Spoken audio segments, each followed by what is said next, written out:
Well, hello, everybody. Hi, Thank you for everyone. Yes, it's nice. I can't see you, but it's nice to have you all here. I'm Audra Moran. I am the president and CEO of Ovarian Cancer Research Alliance, and I'm joined today by Sarah DeFeo, our chief program officer, and John Zeidman, our chief development officer. And then on deck, we have a few other people behind the scenes in case we have questions that others from the team can answer. So just wanted to let you know that. A little housekeeping up front. First of all, this is the Rivkin Town Hall. This is for Rivkin supporters, anyone interested in the Rivkin Center, and how at OCRA we've been incorporating them into our program. So we welcome you. I'm really glad you're here. We hope you're going to ask a lot of questions. So that's the housekeeping item. If you have a question, just put it into the chat, and then that will be conveyed to us, and we can read them as we go. First of all, we just wanted to start with, I think, a fairly uplifting and wonderful video that we recently did for the SummeRun. And one of the biggest questions we had gotten going into the merger and then immediately thereafter was, will you be continuing the SummeRun? And the answer was a resounding yes, of course. What an amazing event. I sadly could not go this year. I had a long-standing family commitment that I wish I could have gotten out of, but could not. But John was there and several other members of our team, and I know Molly was there from the Rivkin side, and of course Dr. Rivkin and his family, which was just fantastic. So we wanted to start with the video just to show you OCRA's first time at the event. Of course, we're going to keep going. We're going to keep making it better and better and better, but we don't intend to change it too much. I don't think you don't fix what isn't broken, and it's clearly not broken after 30 years. So let's take a look at the video, and then we'll come back and talk a little more.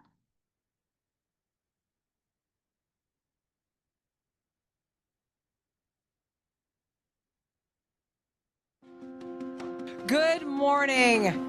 I'm thrilled to welcome you this morning to the Ovarian Cancer Research Alliance Rivkin Family Summer Run. This marks the 32nd year of this beloved 5K event that brings together people, of course, of all ages and some adorable pets. I see one right here by the front, a couple of them. As we gather to raise awareness and much needed funds, of course, for ovarian cancer research.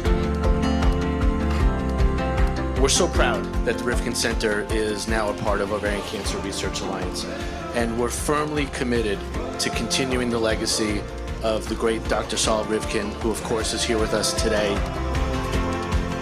Over the years, the Rivkin Center has invested $17 million in ovarian cancer research, and believe it or not, 10 million of that money was raised at this event. And that would not have been made possible without all of you who have supported for so many years.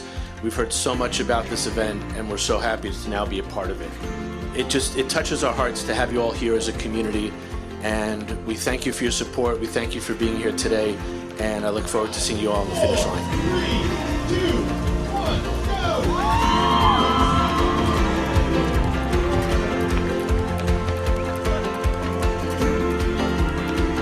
The SummeRun is what started the Rivkin Center. It was the commitment of the Rivkin family to raise money for ovarian cancer research with a commitment to ending this terrible disease. And it's brought people out year after year after year for more than 3 decades. And it's an amazing show of community here in the Pacific Northwest.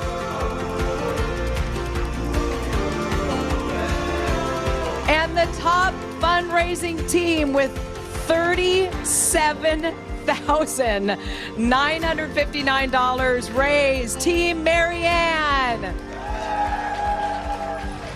Good job, almost done. Keep going. Keep running. Keep going. Good job.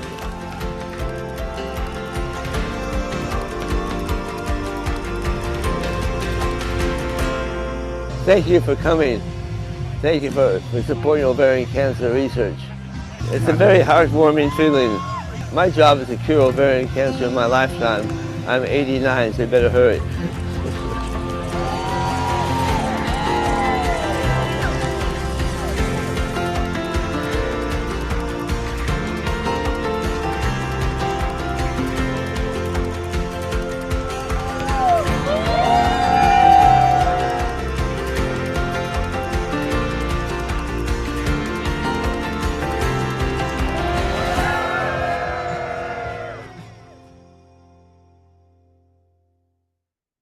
right, thank you. That was amazing. Every time I watch it, I get a little weepy. But I thought it just perfectly conveyed the feelings that we've had throughout this entire process with the Rivkin Center. We were so thrilled, first of all, to talk with them and to begin talking about the possibility of our two organizations coming together. And that was almost a year ago. I think if you probably September, we started talking. And it really started with, do we have shared goals? Do we have a shared mission? And we do. It became, I think, quickly apparent to everybody that we all believe in medical research, we all believe in curing ovarian cancer, and we all believe in helping scientists, move the science forward faster in whatever way we need to, especially through pilot data, which is so imperative for researchers to continue their research at a larger federal level. And these are things OCRA has long felt were true, as did the Rivkin Center. So it made our discussions initially really easy in that sense. And then we got to, I think, early January, and that's when we began the hard work of the transition. And quite frankly, it wasn't hard work. We were expecting it to be, there's always bumps in the road. And we were working with Molly O'Connor, who was their longtime CEO. And I shouldn't say longtime, Molly, I know you would correct me if you're here, but let's say that for the last several years, she has been leading the organization. And what a pleasure it was to work with Molly. She had thought of everything. She did everything on her end, things that I thought I was going to do, she did. So we were really grateful. We're also thrilled to be working with Jackie Lang. Jackie was on staff at the Rivkin Center and oversaw their grants program and has now come to us. She has a PhD in microbiology, I believe, and we are thrilled to have her on our team and to be able to utilize her in lots of ways. So Sarah's going to talk a little bit more about that. The other thing is we were really grateful to get to meet the Rivkin family. So we've made 2 trips out to Seattle thus far. We had a reception, which I hope some of you were able to attend in March. And then we came back, John and I came back in, I think, late May, early June, John. And we had the great honor to spend some time with Dr. Rivkin at his home with his wife, Joyce, and Melissa Rivkin. And then we also got to go to lunch and meet some of the donors in the community. So we really feel strongly about connecting with all of you. And I know there were some of you that we just missed on that trip that we would love to meet in the future. So please don't be shy. Let us know. We would love to get to know you. And also Melissa is joining our board, or has joined our board. She joined our board in June, and we're thrilled to be working with her. And we met her sisters, and it was a really nice time for us to get a little bit of history about the organization and to hear it from Dr. Rivkin himself. So that was wonderful. In terms of Molly, just so you know, she is, I believe she's on this call, and she has continued to help us and will be continuing to help us throughout this transition. We think it's really important to have some continuity. She's fantastic, and she's been nice enough to say she's willing to stay on and in some capacity and help us. So if there's anything you need, and you need it to be physical and in person, Molly is out there. So just let us know. We have also incorporated the Rivkin pilot grants into our research program, which again, totally fit very nicely. And Sarah will talk more about that. And we were also pleased to work with the Andy Hill Cancer Research Endowment on the Care Fund Awards. And so we have been incorporating those as well. And again, Sarah may have some more information on that. And I think you might also be wondering about the symposium. So the Rivkin Symposium obviously was every other year in partnership with AACR. And we have taken that on. This year, it is the AACR year. It's in Denver. And we are a sponsor. We've actually increased our sponsorship for that and have been working very closely with the team there. They're phenomenal. I think they're excited about the possibilities and are thinking maybe we can expand the relationship. So we'll see where that takes us. But I think first we need to go. We need to see it. So Sarah and I will be there. We're really looking forward to that. And then next year, it's going to be OCRA's Rivkin Ovarian Cancer Symposium. So we were naming it for Dr. Rivkin, and we're really excited to see what happens. So I'm going to stop talking in just a second and give it to Sarah, but I will let you know in terms of OCRA's involvement prior to the Rivkin Center in Seattle, we've had a long history with the Pacific Northwest, and we've worked with a number of organizations out there. 2 of the things we're proudest of, I think, are we have a Survivors Teaching Student program, 2 actually. And when I say 2, it's 2 regional coordinators, but it's multiple programs. So one is in Oregon and one is in the Seattle area. And there are several sites, actually. There were 32 presentations done in 2024, and 559 students reached that year. So I was really proud of that and glad to know that we were already there and doing things. And the other thing is the advocate leaders. We have an advocate leader program that is like operated out of our DC office, and every year we bring our advocate leaders to Capitol Hill and have a Hill Day, but throughout the year we work with them to advocate at the state level. And we have 5 from Washington State this year, which apparently is the most we've ever had from Washington State, and only 10 other states have better representation. So Washington is holding its own, and we're really glad to have those other touch points. So I'm going to turn it over to Sarah to talk a little bit about our programs and our research, and then we'll hear from John, and then we'll take some questions. Great. Hi, everyone. Thanks, Audra. Very happy to be with you all today. I'm Sarah DeFeo, Chief Program Officer at OCRA. And yeah, I'll talk a little bit about our programs in a very general way. It's been terrific to have Rivkin's programs integrated into what we already had here at OCRA. We have a lot going on as an organization, very comprehensive set of programs, and I can't tell you about them all in detail, or it would just be me talking. But in general, our programs fall into a few categories, which you've heard Audra allude to. We have research and data projects, we have education and support programs, and then we have advocacy and policy.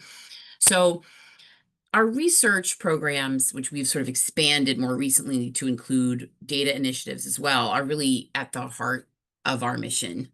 This is what we at OCRA have been doing since we were a tiny little organization founded in 1994, so long ago, and of course marries so beautifully with Rivkin's mission. Our research funding programs. We have a very robust research grants funding program. We've funded over 400 grants, over, I think, nearing $140 million at this point. Big grants to senior investigators, like $900,000 grants or $1 million grants now we're even doing with our newest AI grant. And smaller grants to early career investigators. So, you know, this program has been running for a long time. And we have a wonderful group of researchers who are on our scientific advisory committee who select our grants. And we've just been thrilled to welcome Rivkin's signature grant program, the pilot grants, to OCRA. It's a great program that really rounds out what we have been doing. We're very excited to continue those grants. All of Rivkin's grants have been transferred to OCRA, so the researchers originally funded by Rivkin have been able to continue their work uninterrupted, which is great. Audra also mentioned, as part of the Rivkin grant portfolio, we're excited to have taken on some of the grants that Rivkin co-funded with the CARE Fund to support ovarian cancer research in Washington State, and we're very grateful for that relationship. We're also thrilled to continue, as Audra said, the very well-regarded Ovarian Cancer Research Symposium. So excited to keep that up. I think we're thinking about doing it in Philly in 2026. Jackie Lang, who's joined us from Rivkin, will be at the helm of that program, as she has been for several years now. Jackie's also going to help us out with one of our biggest and most exciting new initiatives, our Community Accelerated Research Exchange, which is a big data initiative, and a patient registry. So this is something we've been working on for a few years now, and it's starting to come together, which is very exciting. It's an exciting, ambitious project that brings together patients, researchers, and the private sector to collaborate and share data, all with the goal of accelerating research. So it's a real team effort, and we're thrilled to have Jackie helping with that as well. So I'll touch on our support and education programs as well. These programs have been growing rapidly over the past several years. Every year, multiple times a week, we have educational and community programs that are led by our team of oncology social workers and educators. We have programs that run weekly, monthly, quarterly, information and support for newly diagnosed folks, recurrent patients, caregivers, young adults, folks with endometrial cancer.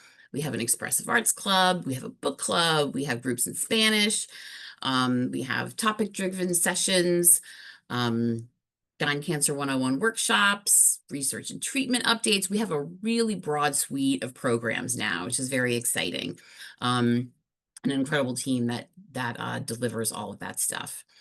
We have a wonderful international patient conference, International Gynecologic Cancer Conference, coming up this September. September 15th through 17th. We already have over 1,400 people registered, which is very exciting. So I would encourage everyone to join in for that. We have a peer support program. We have a one-to-one counseling program for people who actually need mental health support. We have a program called Survivors Teaching Students. That involves over 900 volunteers and reaches 12,000 providers every year. We have a clinical trial finder helpline that's already served 2,000 people this year. So a lot going on, and a free genetic testing program. So I know I'm talking fast here, but I'm just trying to give you the highlights so you can see the scope of some of what we do. And of course, our advocacy and policy programs. OCRA is the only dedicated voice on Capitol Hill advocating for all patients with gynecologic cancers. We work to improve research and education, drug and diagnostic safety, and encourage access to quality care for all members of our community. And we work with, no matter who's in the White House and who's in Congress, we're there advocating for the needs of our community. We work on both sides of the aisle and with advocates from all over the country. As Audra said, we have a strong presence in the Pacific Northwest, which is great, but we have folks from all over the country that we work with. And to date, we've helped secure nearly $4 billion in federal funding for research, which sounds like a lot, and it is, but we always need more. Ovarian cancer continues to be an underfunded disease. So those are the highlights, I think. Our programs are always growing and evolving, but we're always staying focused on our mission to advance science and support everyone impacted by ovarian and gynecologic cancers. And we're just thrilled to have brought in programs from Rivkin and supporters in the Rivkin family.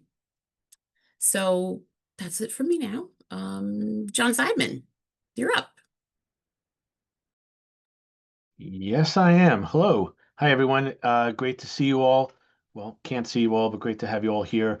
John Zeidman. I'm the Chief Development Officer for Ovarian Cancer Research Alliance. My team and I oversee all of the fundraising programs for the organization. We have the honor of raising the money that supports all of the programs that Sarah just spoke about. I'm really just going to take a minute or two to reiterate a lot of what Audra just said. You all just saw the video, but just to say what an amazing experience SummeRun was for us. We had heard so much about the event and how great it was, and it was a true honor, as I said at the event, it was a true honor to be a part of it this year. We had more than 900 people join us at Seward Park. The weather was perfect.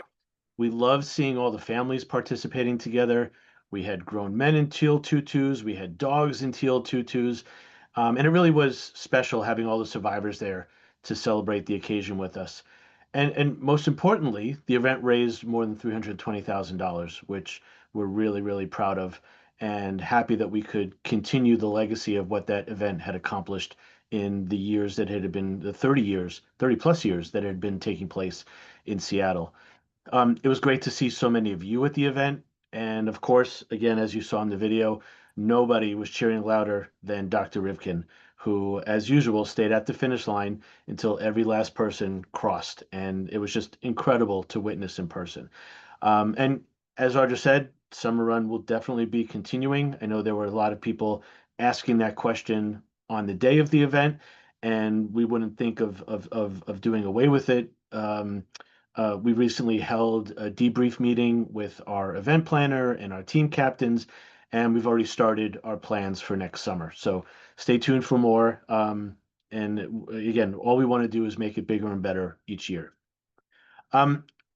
Since we announced that the Rivkin Center was becoming part of OCRA, we have had the privilege of meeting many of you. Again, as Audra mentioned, we had the reception that we hosted at MoHI in March. We had our follow-up visit to Seattle in June, and we met many, many people at SummeRun in July. And with every visit, we felt nothing but a spirit of warmth, acceptance, and a real sense of family. And during our trip in June, we did get to spend some time with Saul and his wife Joyce at their home. And we also had a chance to spend an evening with the entire Rivkin family the weekend of SummeRun. And we quickly came to learn that the spirit was coming directly from them, from Saul, from his family, and from the community that they've built through their work over the last 30 years. And I really feel that that's what's been guiding us through every step of this transition. So I really just wanted to convey that to you all. And we really do look forward to everything that we're going to accomplish together going forward.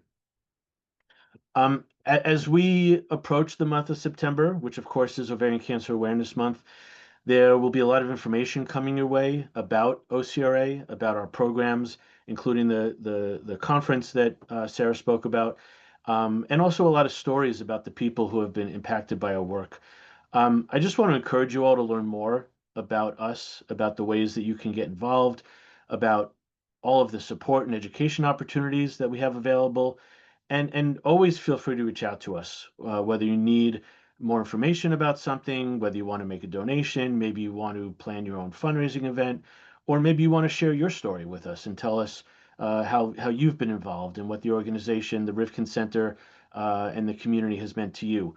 We love getting those stories. We love learning about the people who are supporting the organization, who are being impacted by the work that they're doing. And we look forward to hearing from you all. We look forward to working with you all, and we're just really thrilled with what the future holds for us. So that's all from me. I'm gonna pass it back to Audra. Great. Thank you, John. Yes, and I echo that. It was just such a great experience to be with Dr. Rivkin and Joyce and Melissa and be, just a part of that conversation, talking about the history. And I hope that he's very pleased with how things have gone so far, because we're absolutely thrilled. Okay, so we're ready. If you have any questions, please put them in the chat. I think we have a few already, so let me see. Sarah, you kind of touched upon this, but someone's asked, what kind of educational programming does OCRA have, and is it free? So I think in addition to the conference, like webinars, roundtable kind of thing, I think. Yes, we do have a ton, and I touched on it very lightly on my litany of things that I said. Tracy is here. Tracy, if I'll pass this to her because this is her department, and she does all this wonderful work. So there she is. Hi, everyone. Tracy. Hi. Yes. So I think for us, we're really committed to ensuring that people get support and information and education in the way that they're interested in it. So we try to offer different choices and opportunities. We have a Staying Connected series, which is, to Sarah's point, it's their weekly, monthly, sometimes quarterly facilitated meetings. They're facilitated by oncology social workers, held over Zoom, and all different activities and topics, whether it's new diagnosis, living well, by young adults, and for loved ones. So we've got that opportunity. We have peer mentorship programs. We have steps one-on-one counseling. So if you're looking for professional counseling, we've got that program. We have Staying Current, which is a wonderful program with high-level science, just lots and lots and lots. And I can go on and on and on. I think the point is, if you're looking for basic information, if you're looking for peer support, if you're looking for a community, if you're looking to know that you're not alone, we offer it, and it's all for free. So I'm happy to talk more and be available if you have questions, but I know we're time sensitive, and I want to give you an opportunity to ask more. So Absolutely. Well, thank you, Tracy. And Sure. definitely another shout out. I'll give one more shout out to the conference, because this year it is free for the first time. So that's really exciting. We decided to do away with the fee, and we are so pleased with the response. I mean, this is obviously for the community, for survivors, for patients, for family members, caregivers, and we've already had 1,400 plus people register. So it's very impactful and really exciting, and free to you as well. So we hope that you'll sign up, and you can do that through our website. Okay, so let's see. Can you tell me more about OCRA's commitment to research? Sarah, do you want me to talk about that a little, or do you want to talk again? You can go ahead. Okay, because we are very committed to research. It's an easy, underhanded softball Yes. question, because we really are committed to research. So in addition to the traditional grant making program that Sarah talked about, she did allude to some other initiatives that we're doing, or maybe you didn't allude, maybe you actually said them, Sarah, I don't remember, but I'll repeat them. But there are some really exciting things. This year, we partnered with 3 of our global sister organizations, one from the UK, one from Canada, and one from Australia, to form a consortium. And together we funded the AI Accelerator Grant, which was a $1 million grant for international collaborating researchers. So we were okay with them, people being from anywhere, but these organizations were hoping for people from their actual countries. We got that. We got, I forget, 20 plus applications for a very technical large scale grant. We were thrilled. And we're in the process of reviewing it. We actually had support from Microsoft and their AI for Good lab. They lent us $1 million in compute power from their lab, in addition to our $1 million grant. So we're very excited to see where that takes us. We're in the process of selecting the group now, and we'll be announcing that in February. So that's really exciting. And I think Sarah also mentioned our research exchange and patient registry, which has been 2+ years in the making, and we are so excited to be at the finish line. As a matter of fact, earlier today, Sarah and I had the first meeting with we have a community patient engagement group where we are soliciting feedback from patients on everything that we're doing, because we feel the patient voice is so important in everything we do, but especially in this registry, which really belongs to the community. So we had our first meeting today. It was an excellent kickoff. And make no mistake, this is a research project. We are obtaining IRB approval. We have a PI. I mean, it's the real deal. So this will be soft launching in the fall, but we will be doing an official launch in January. So if you are a patient or a survivor or know someone that is, please sign up now. We have a page on our website. It's ocrahope.org/registry. And that'll be a sign up page so that when the registry becomes live, you'll get notice of that. Okay, let me see if we have any other, are we almost out of time? Let's see. One more question, please. Let's see. Have you been to Seattle and what do you think of it? Well, we can all answer that, but yes, we have. As a matter of fact, the last live in-person conference that we had was in Seattle prior to the pandemic, I think 2019. But I had been multiple times in my former profession. I used to work with individuals that are deafblind, and Seattle happens to be a place that a lot of deafblind people move to because there's less glare. And so I had the privilege to take several of my students back then home and get to get them settled in Seattle. And so I decided back then, this was 20+ years ago, oh my goodness, dating myself, that Seattle would be my second choice to New York to be a place to live. I loved it. So yes, I have been to Seattle many times. I don't know, John and Sarah?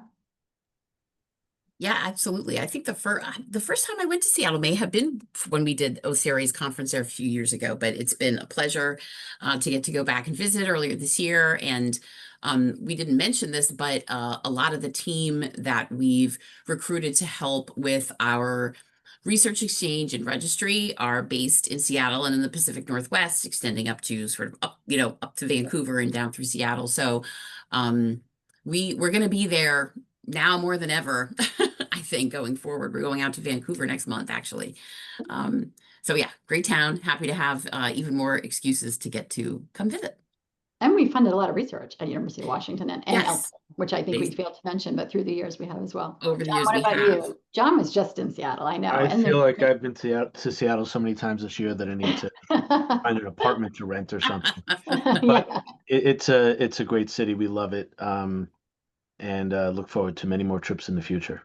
Okay, well, there you go. So yes, we look very forward to coming in and hopefully meeting all of you. So if you're interested, please email us, call us, let us know. We would love to hear from you. And we hope that this has answered some of your questions. Obviously, we're going to continue talking about this. Well, if you haven't signed up for OCRA's e-blast, please do, because that's always going to incorporate everything we do kind of on a monthly basis. I think it's important to stay abreast of everything we're doing because it just moves so fast. So thank you to all of you. And again, if you have additional questions or anything else, please feel free to reach out. All right. Nice seeing everybody. Well, we can't see you, but it was nice being here and talking to you all. All right. Thanks, Bye-bye. everyone. Bye-bye. Thank you. Bye.